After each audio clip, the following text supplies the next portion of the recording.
Os Mistérios de Magá, parte 1.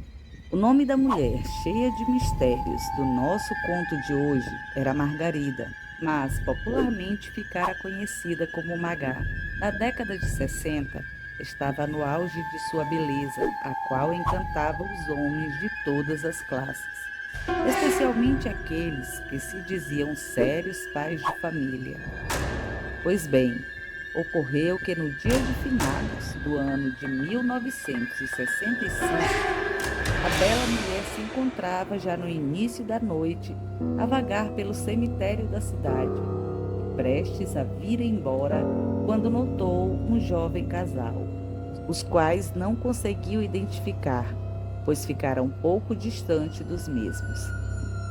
Os dois pareciam estar escavando um dos túmulos, e depois que terminaram, entraram os dois dentro da sepultura, o que deixou nossa testemunha ocular muito confusa na época.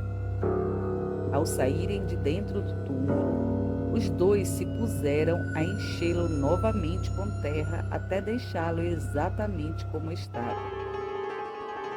Nas mãos levavam um saco de cor vermelha, o qual parecia conter algo de muito valor, pois estes o esconderam rapidamente dentro de uma bolsa maior ainda. Deixaram o cemitério lá pelas 20 horas, quando pensavam eles, só estariam os dois ainda no cemitério.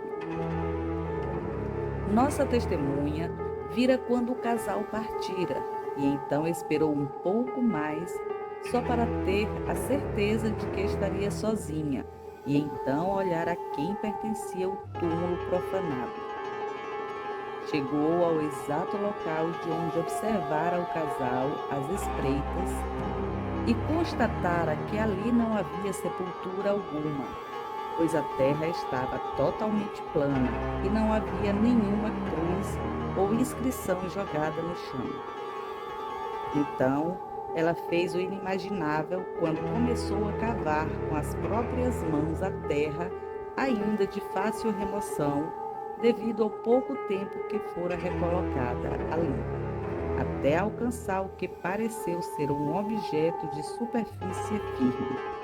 Começou a desencobrir o objeto e encontrou uma grande caixa de prata dourada e cintilante, e com a entrada para a chave que a fechava, totalmente aberta. Magá então a abriu e o que viu a deixou boquiaberta, pois mesmo sendo uma mulher humilde e muito simples, sabia reconhecer uma caixa de joias finas.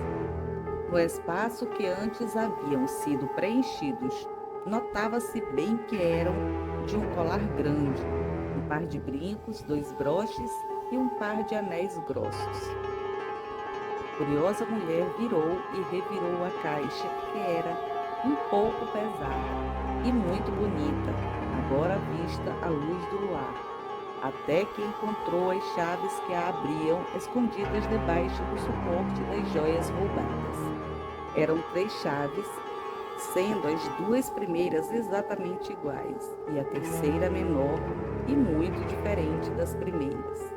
Ao erguer por inteiro os suportes das joias, a mulher ainda encontrou um fundo falso dentro da caixa, o qual a abertura para o acesso era o encaixe perfeito da terceira chave, que deixou ainda mais aguçada a curiosidade de nossa detetive da noite.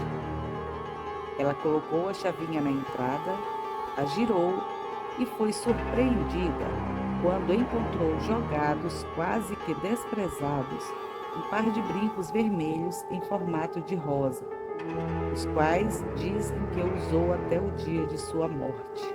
Havia uma carta junto aos brincos, mas como não sabia ler, ela não pôde interpretar, tomando a decisão de, mesmo não sendo muito íntima do vigário da cidade, levar até ele e lá deixar a seus cuidados a caixa e a carta que encontrara, depois de lhe contar todo o acontecido na noite anterior.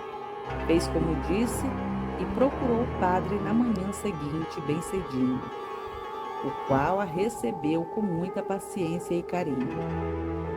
Depois de ouvi-la, o sacerdote a orientou que não contasse a ninguém a história que havia lhe confessado. Assim ela fez, e desde então, todas as noites de finados, e quando morria alguém, ela chegava primeiro ao local e inspecionava a cova antes que o caixão fosse lá depositado. O povo de Arari pensou que era no sentido de viver muito, mas o que ele não sabia é que ela só queria encontrar mais uma joia para fazer par com seus belos brincos, os quais o padre não fez questão de reclamar. Dizem que alguns dias depois se deu a notícia do desaparecimento de um casal na estrada de Barreiros para Bonfim do Arari, e que o padre fora sozinho fazer as orações, e que, depois desta, nunca mais fora o mesmo.